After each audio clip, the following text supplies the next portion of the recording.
You're watching News Central now on News Central TV. I am Adebola Adedugba. The top stories at this hour.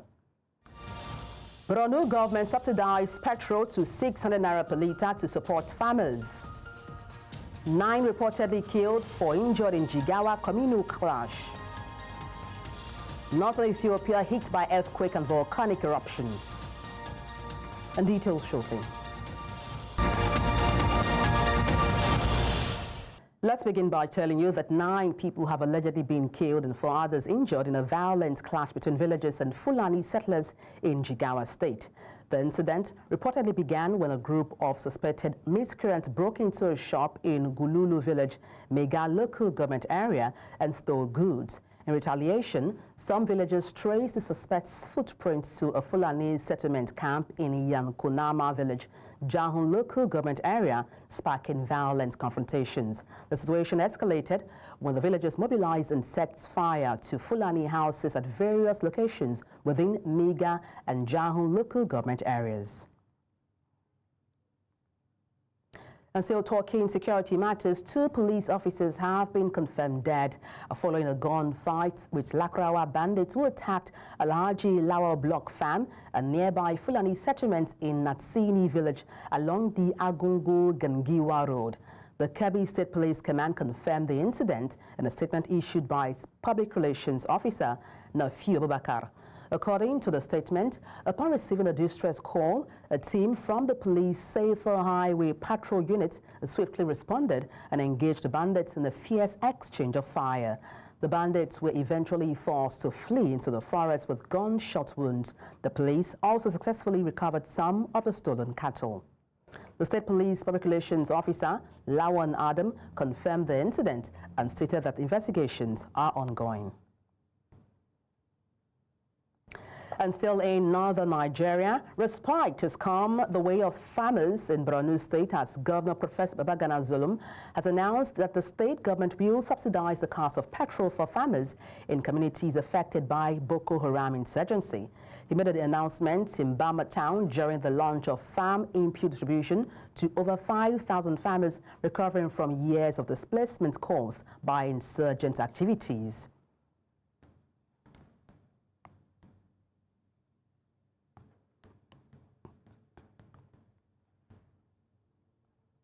Some respite may also be coming the way of the Ogoni this year, and now that's because the Project Coordination Office of the Hydrocarbon Pollution Remediation Project has announced that several key projects in Ogoniland is set for completion this year.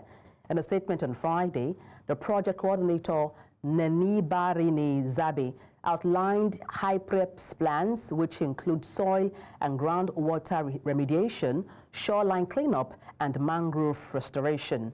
Zabe highlighted that socio-economic study of Ogoniland would also commence alongside advanced research into West African bloody cockle spat production and field stocking trials to support local livelihoods. Additionally, he revealed that HYPREP will initiate a 3-year public health study focusing on human biomonitoring in the second quarter of 2025. Other initiatives include characterizing high-risk sites for remediation and conducting a carbon stock assessment of mangrove restoration areas, among other efforts aimed at sustainable environmental and economic development.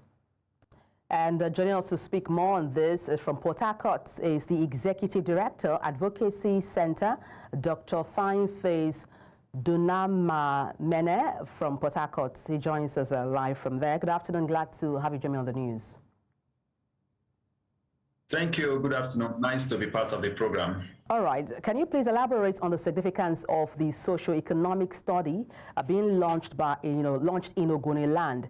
I mean, how would the findings influence future policies as well as interventions?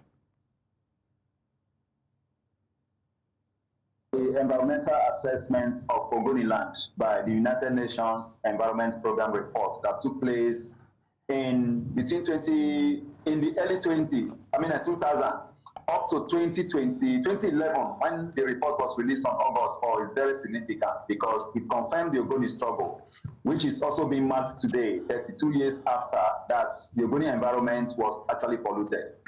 The significance of the report also talked about the fact that the Ogoni struggle, for which the Ogoni leaders were killed in 1995, November 4, were true. And the reports actually portrayed and opened up the fact that the Ogoni environment is polluted. Benzene, which is a cancer-causing agent, was found in Ogoniland's water body, underground water, 900 times above World Health Organization recommended standard. It was also found that the entire water body of Ogoniland has been destroyed by hydrocarbon over multiple years of oil extraction that happened in the area. So all of this put together, UNEP recommended that the Ogoni environment will take between 25 to 30 years to clean up.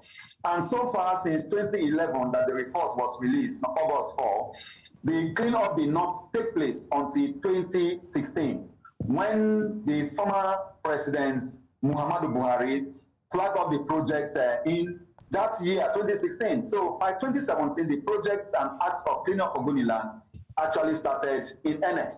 So if you check how many years have been spent so far, it is less than 10 years, since the project commenced. And we still have over 15 years to 20 years, to go in order to really restore the Ogoni environment, especially the shoreline, where we have major environmental pollution. Now, in terms of community involvement, how do you think local stakeholders as well as indigenous groups and local businesses can be better engaged in remediation as well as restoration of this process? Thank you very much. I think to a very large extent, local groups have been part of this process because they are employed by the contractors that are carrying out the environmental remediation. They are also part of the process of undergoing study and training as the cleanup is going on. They are currently constructing the Center of Excellence, where a lot of youth will also learn, the process of environmental remediation. And the local people are also serving as, security within the area that this cleanup is being undertaken. So the local people are involved. Unlike the onset when the project started, local people were not fully involved, and that led to some incidents and pockets of security threats along the environmental remediation project.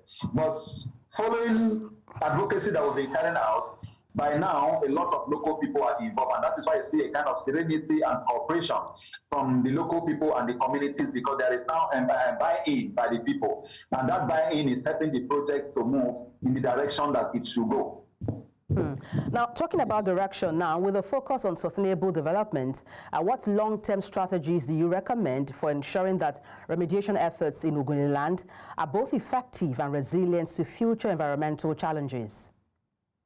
Yeah, I think in terms of sustainable development, I think they should follow the implementation of the UNEP report according to how UNEP has recommended it. There is every step that UNEP has put out there in the report that should be holistically followed with a few and pockets of reviews, because a lot of time has elapsed. So for us to really have sustainability in the environmental remediation process, there must be a kind of, the cleanup agency, that is HYPREP, must bring in stakeholders, including UNEP, should be part of this process.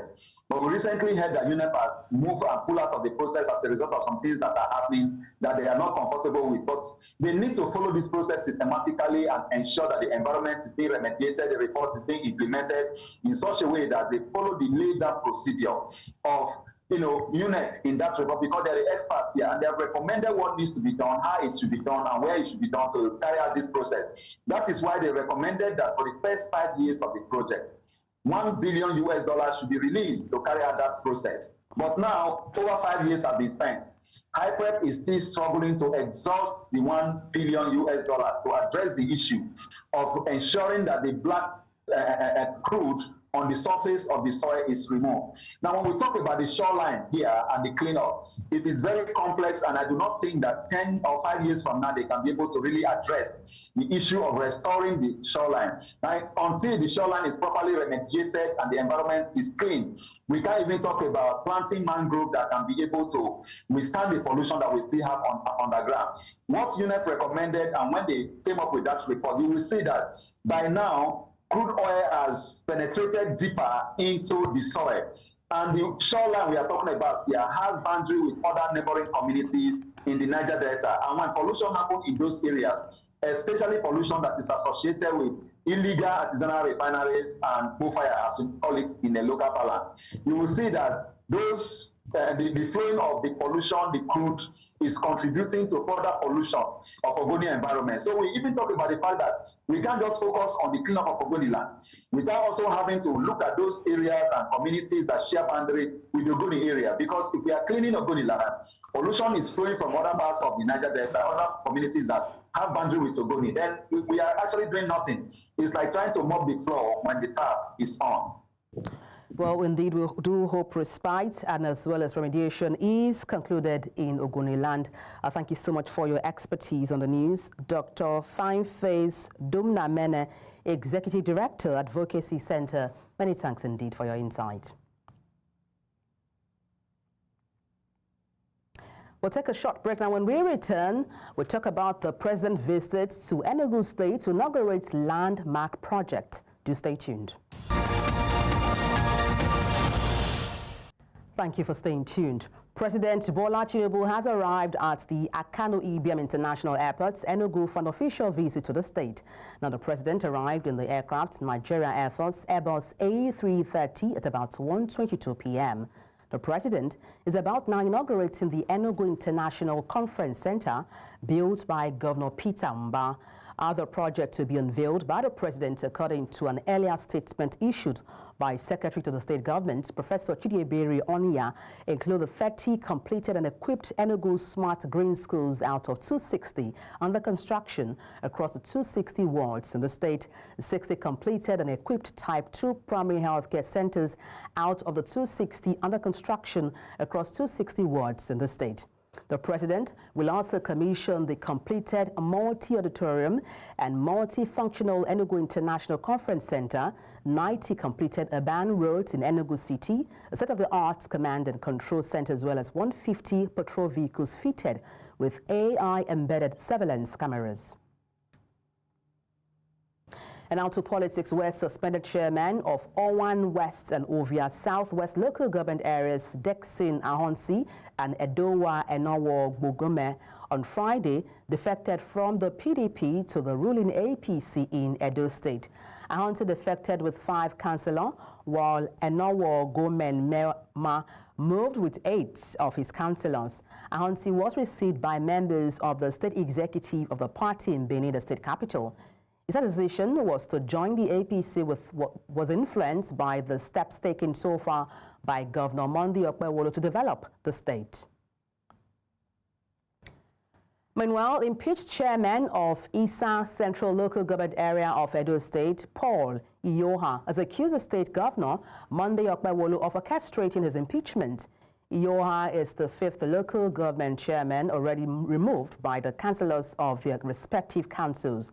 Record that the chairman of Ego, Owan East, Ohunwande and Ohiomon, and their vice chairman had previously been impeached. The opposition PDP had also accused the ruling APC and Governor Okpewolo in particular of being behind what it called extermination of constitutional democracy in the state. Iyoha, who faulted the process leading to his impeachment, noted that neither he nor other local government chairmen in the state were given a fair hearing before being suspended by the State House of Assembly. Earlier, we were joined by legal practitioner Elvis Asia to help make sense of this development in Edo State. Clearly, power play, political move by the state governor to take control of the government system in Edo State. You know that the 18 local governments in Edo State is occupied by chairman of the People's Democratic Party, PDP. also the councillors. So the governor believes that in order to have political hold on the state, he needed to control the government system. I think that is one of the reasons for what we are seeing now. I think the most important silent one is that, of course, the governor wants to control the posts of local government. You know that the strategy by almost all the governors across the country has always been that the moment they come in, they dissolve the government councils, suspend, remove the chairman, appoint technical committees who are basically loyalists and people that are loyal to them. And with that kind of action, they're able to have unrestricted access to local government funds. But I think the hurdle that this present government is having now is that with the decision of the Supreme Court that it must have democratically elected local government councils at all times to be entitled to allocation. So they're now, devising new strategies, to try to take control. They tried with the suspension, which was clearly unconstitutional, illegal, and has been so declared. The Borno State Governor, Professor Babagana Zulum, subsidized petrol to 600 naira per litre for farmers. Our correspondent, Kirawa, tells us more. Farmers, community and traditional leaders gathered at the Shehu of Bama's palace, a location once inaccessible due to Boko Haram's control over the town. The government distributed agricultural inputs such as solar-powered water pumps, improved seeds, and fertilizers, among other essential items. One of the major challenges that is facing the farming communities here as regards irrigation farming is the increasing cost of fossil fuel. And therefore I want to announce to the general public that government will procure petroleum products and sell to the farmers at a subsidized rate. A litre of petrol is being sold in Maiduguri at a cost of about 1,200 naira. But inshallah, henceforth, for irrigation farmers, for this farming season, a litre of petrol will be sold at the rate of 600 naira. Government is ready to invest an amount not less than 1 billion naira for this purpose.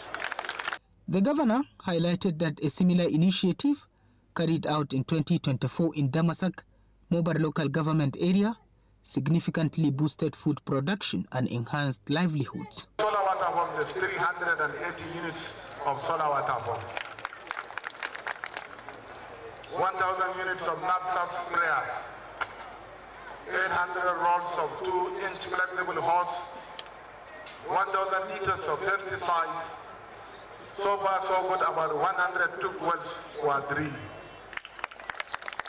But inshallah, another 250 tube wells will be drilled for irrigation farmers. Inshallah, more than 5,000 farmers will benefit from this scheme. Stakeholders applauded the initiative and encouraged farmers to use the provided resources for their intended purpose. The resettlement of neighboring towns and villages, the government stressed, is essential to ensuring sustainable livelihoods for displaced persons. If this initiative succeeds, large-scale farming will become a reality, ensuring food security across the region. In Bama for News Central, Kirawa. Nasarawa State Governor Abdullahi Sule has fired the secretary to the government and announced the dissolution of his cabinet. He also relieved all personal aides of their duties. Now, the governor announced this decision at a special emergency executive meeting, marking a significant change in the state administration on Friday in Lafia. The sources close to the governor said the decision was long expected and disclosed that most of the sacked appointees may not be reconsidered to continue with the government. Following President Bola Tinubu's call to state governors to prioritize development of their states and the well-being of citizens, residents of the Federal Capital Territory have expressed diverse views over the demand. Some spoke to News Central Television in Abuja, saying grassroots development is key to overcoming the nation's underdevelopment challenges. Our correspondent Joshua Imarai tells us more. President Bola Tinubu's earlier call to state governors requesting the development of their states and a focus on improving the lives of citizens. To all of you, the governors, we have no choice but do well. It's in your hand to build a proud nation. There should be no state that we go to and not able to be proud of development. The statement has generated reactions among Nigerians, as some say through grassroots development indeed begins at state level. President Tinubu is very, very right for making that statement. If I were to be him, I may even use cane to flog the governors. Yes, to go and develop their states and forget about the local government autonomy. We started with 12 states during Go1. And by now, those first 12 states, they're up to 50 years old. Isn't it? They've taken allocation for good 50 years. If you have a son that took money for 50 years and is from your house, if it's not working, you tell him to go out and go and do something. It's in a situation where these governors put their minds on federal allocation all the time. There are so many resources, so many things that are to be tapped in their various states that they will look away from. They will shortchange their people, they will shortchange the development of their own states, just because they know that at the end of the month, there's a Father Christmas in the center that will give them something. But referring to governors, because they are the only one and thinks best channels for him to see his policy and his idea reach the grassroots. Many say President Tinubu's message to Nigerian governors is timely, apt, and necessary for development. Some say if all governors put in the necessary effort to develop their state, Nigeria will experience a new phase of development. In Abuja for News Central, I am Joshua Imarayi.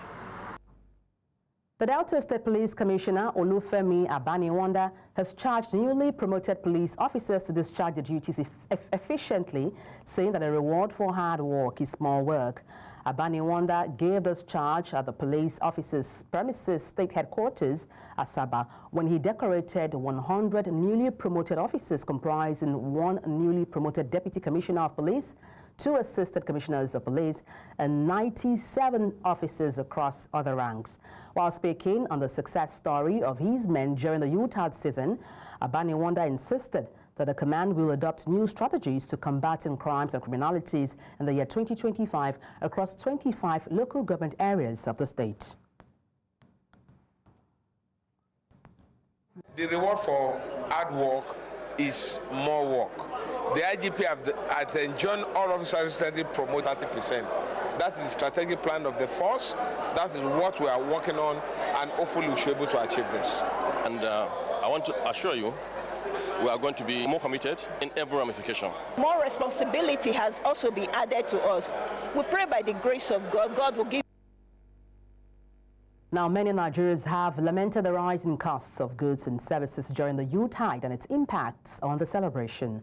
While the significance and memories of the festive season remain in the hearts of many, the financial burden incurred, especially from the prices of basic food items, remain fresh in their minds.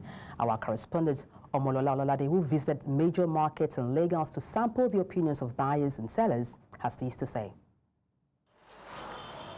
Nigerians celebrated the festivities amidst the rising cost of goods and services owing to the country's current economic crisis, a situation that forced many to adjust their holiday plans while scaling down on their celebrations.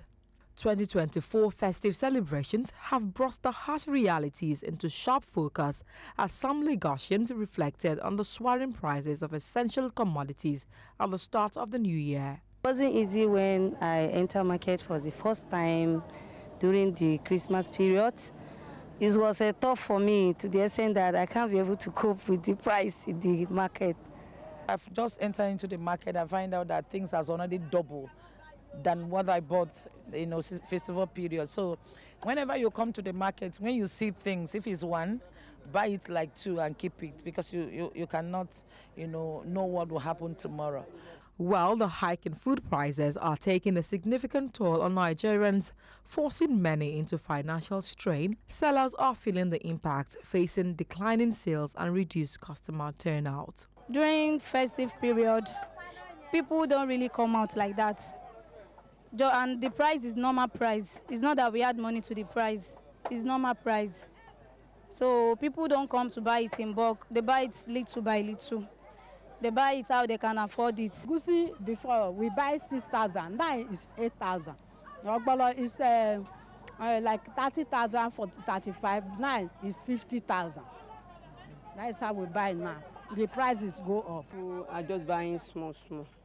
It says it's not even be like, well, no, there's no money outside. So people are buying little. If you want to buy, you're supposed to buy plenty, buying small. So it's not like before. However, stakeholders in the consumer goods sector explained some of the reasons responsible for the soaring prices, while hoping that 2025 will be a better year for manufacturers and consumers alike. For companies that had localized their distribution chain, they were able to stay resilient. For companies that had really they had market control, were also able to stay at top of their game. But those in between had a tougher time, adjusting and readjusting, because they had to keep changing prices. And if you don't have distribution on lock, and your prices are changing very quickly, you might lose the market actually. So every single manufacturer had to be on top of their game in 2024, because it was really a bumpy year.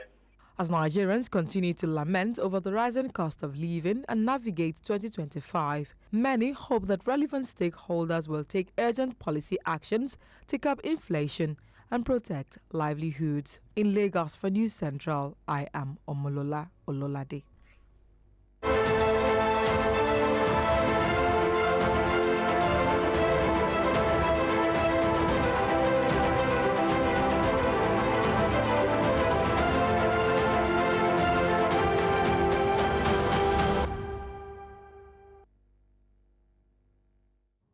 Agriculture remains one of the critical sectors with the potential to positively impact Nigeria's revenue drive and growth. Against this backdrop, stakeholders in the sector are calling on the federal government to channel more resources towards improving the sector for national development. In continuation of the 2024 sectoral review, our correspondent Chizoba Anyonwe takes a look at major policies of the government and the implementation geared at positioning the agricultural sector and achieving food security in Nigeria. Agriculture is an age-long practice and one of the backbones of every nation's economy, irrespective of region and climate. According to the Director General of the Nigerian Information Technology Development Agency, Kashifu Inuwa, the sector employs a significant number of Nigerians and accounted for 25.18% of Nigeria's GDP in 2023, resulting mainly from crop production, which is the largest, livestock, forestry, and fishing inclusive. The federal government in 2024 rolled out some policy measures and national programs to improve the agricultural sector and also boost food security across the 36 states of Nigeria. Among those policies and programs as stated by President Bola Tinubu on assumption of office in May 2023 are as follows: to support cultivation of 500,000 hectares of farmland and all year-round farming practice, for which the government approved 500 billion naira. Dry season farming and cultivation of hectares of wheat. Distribution of 2.15 million bags of fertilizers provided by the Central Bank of Nigeria. Strengthening of farmland security with additional resources for agro-rangers and other security agencies. Livestock production and animal health. This included the distribution of 14 million doses of vaccines for anthrax and foot and mouth diseases.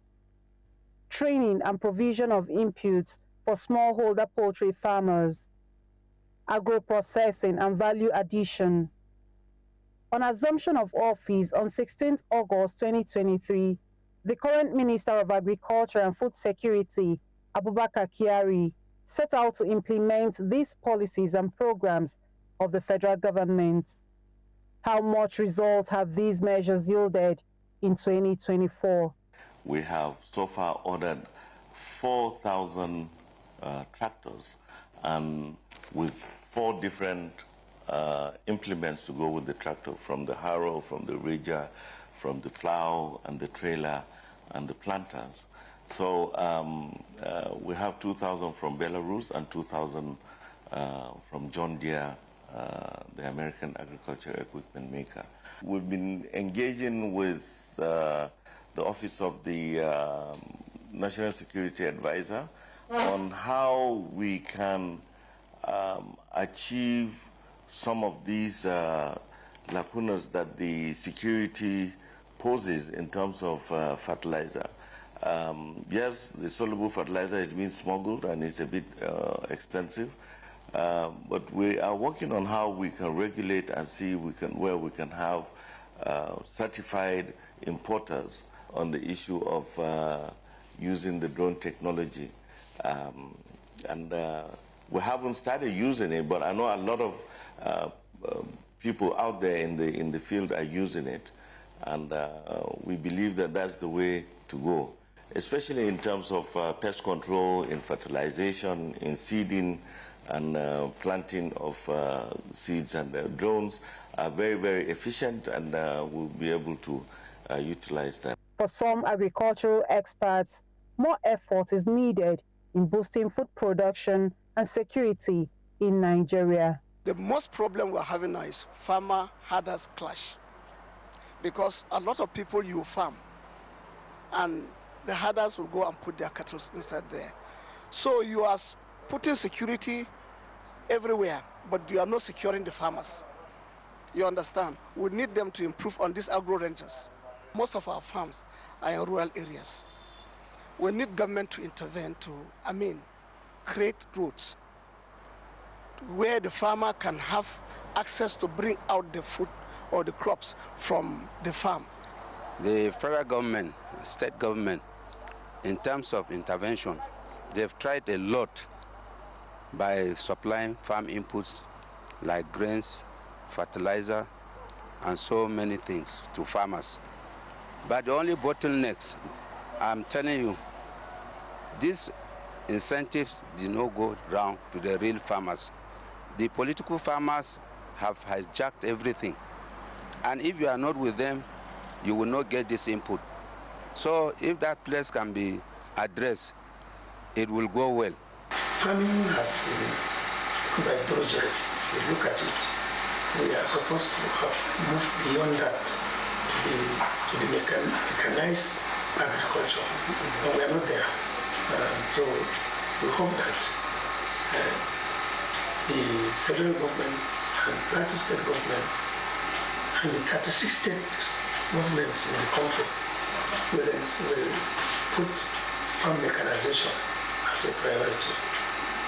Because what one machine can do, 10 people will do it maybe in 1 week, but this one can do it within some hours. Security for farmers and storage facilities for agricultural produce is another area of concern for some others. Insecurity is one major factor affecting food security in Nigeria, and I think government should do something about that. Yes, they have tried. They've improved on security in this country, especially in Plateau State. But I think they should do more so that these farmers can go back to their farms. And when they go back to their farms, we'll have more use and there will be food everywhere in the country. The government is not doing enough because of the input agricultural tools that need to get to the grassroots farmers is not enough, and the government need to brace up so that we can meet up with the population growth in terms of food production. To tap the full potential of the agricultural sector, it behoves government at all levels to take into account the views of stakeholders and walk the talk regarding the implementation of policy measures to revamp the sector. For News Central, Chizoba Anyonyi.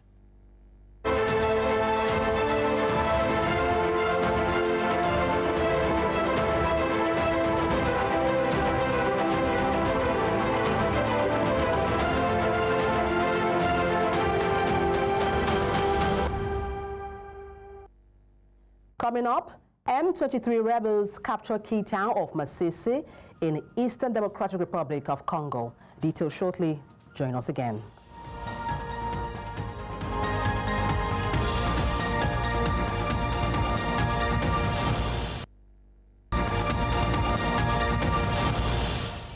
Thank you for staying tuned.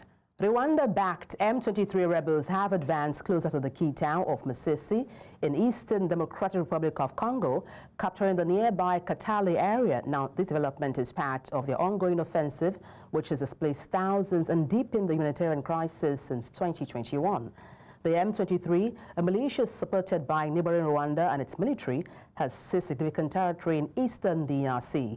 Angola mediated peace talks between DRC President Felix Tshisekedi and Rwanda President Paul Kagame were abruptly cancelled in mid-December due to disagreements over a proposed deal.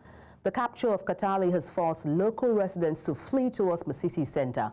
Masisi lies approximately 80 kilometers north of Goma, the North Kivu provincial capital. The conflict in eastern DRC has persisted for 30 years, driven by fighting between local and foreign armed groups vying for control of the region's mineral-rich resources. A court in Niger has jailed Moswet Chiangari, a prominent civil society leader and vocal critic of the military-led government. Chiangari was arrested on December 3rd upon returning from a trip abroad and charged with glorifying terrorism and undermining national security. The 55-year-old has been an outspoken opponent of the July 2023 military coup that ousted President Mohamed Bazoum. Chiangari's organization, Alternative Citizen Spaces, has called for his immediate release, while human rights groups have condemned his arrest as part of a broader crackdown on dissent. Chiangari has been imprisoned in Filingwe prison, notorious for detaining political dissent. His phone and laptop were seized during his arrest. Organizations including Amnesty International and Human Rights Watch have urged authorities to release him immediately. A magnitude 5.5 earthquake struck northern Ethiopia, followed by volcanic eruption after months of increased seismic activity. Now, the quake occurred 55 kilometers northwest of Aspe Teferi, with no injuries reported so far. The nearby volcanic eruption at 5:30 a.m. local time, spewing lava and smoke. Local official Aden Bella confirmed the eruption, saying residents and cattle have been evacuated from the area. While the crater has ceased releasing smoke, lava continues to flow from the volcano. The region has experienced over 67 earthquakes since late September, causing significant damage to homes and infrastructure. According to local reports, more than 30 houses have collapsed.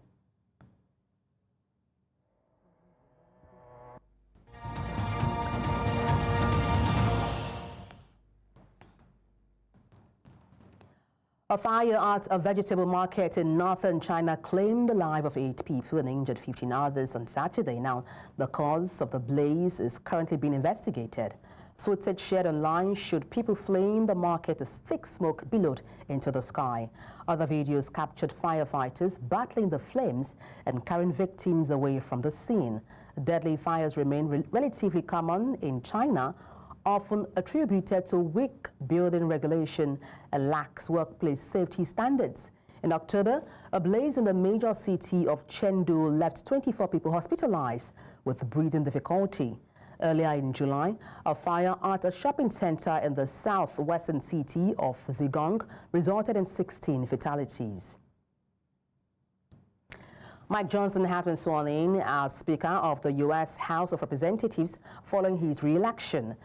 In his address, Johnson underscored the importance of bipartisan collaboration to tackle the nation's economic challenges, including 4 consecutive years of high inflation.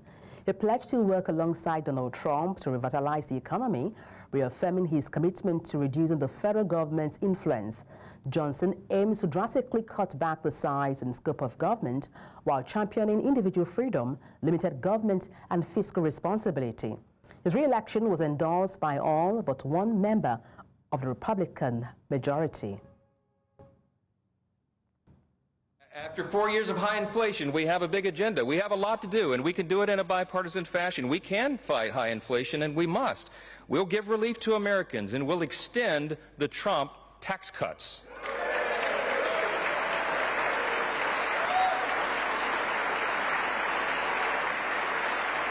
We'll defeat the harmful effects of inflation, and we'll make life affordable again for America's hardworking people.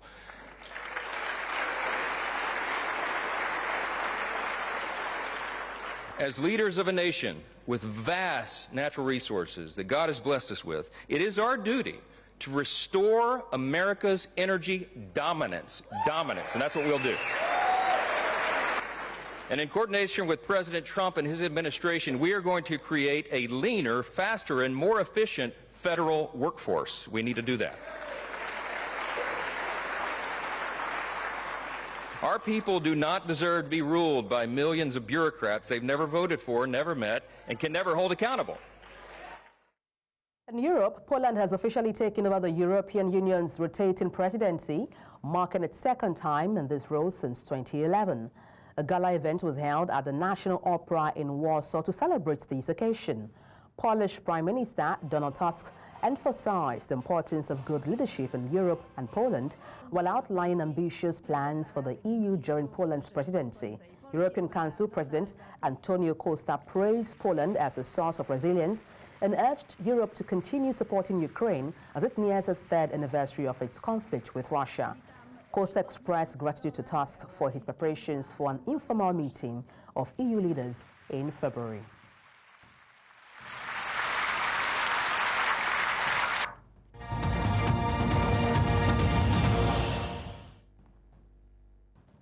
In the world of sports, standing head coach Daniel Ogumodede has called up captain Nduka Harrison Jr., goalkeeper Henry Ozomena, defenders Sadiq Ismail and Ifeanyi Onyebuchi, midfielder Xavier Isaac and forward Sikiru Alemi among a list of 26 players to begin close camping exercise at the Remo Stars Sports Institute in Kenya Remo on Monday, 6th January, ahead of the 8th African Nations Championship finals.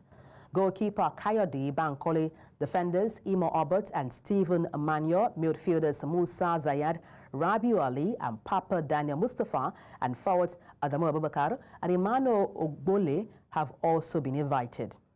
The Super Eagles B, for the first time ever in their qualification series, bumped Ghana's Black Galaxies to reach the final tournament after a 3-1 win in Uyo last week that followed a scoreless first leg in Accra 6 days earlier. Tanzania, Kenya and Uganda, who have been selected to jointly host the 36th edition of the Africa Cup of Nations in 2027, have been handed the opportunity to test their run and their facilities and operational efficiency with the African Nations Championship finals scheduled for 1st to 28th of February. Elena Rybakina has defended her former coach Stefano Vukov after he was provisionally suspended by the WTA amid an ongoing investigation into his behavior. Rybakina, the world number 6 and 2022 Wimbledon champion, stated that Vukov never mistreated me. Vukov, who was part of Rybakina's team during her Wimbledon win, began coaching her when she was a teenager. The WTA has not disclosed the exact details of the alleged code of conduct breach, but concerns about Vukov's behavior towards Rybakina have surfaced in recent season. While the 37-year-old Croat denies any wrongdoing, his suspension prevents him from accessing player-only areas at WTA event. It is unclear who raised the complaints that led to the investigation.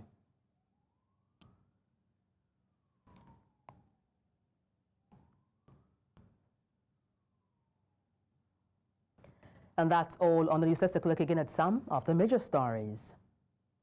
Borno government has subsidized petrol to 600 naira per litre to support farmers. 9 persons have been reportedly killed with 4 others injured in Jigawa Communal clash. We also told you that northern Ethiopia has been hit by earthquake and volcanic eruption. You can watch News Central live on DSTV, channel 422, Star Times, channel 274, Avo TV, and YouTube. Many thanks for watching. I'm Adebola Adeduba.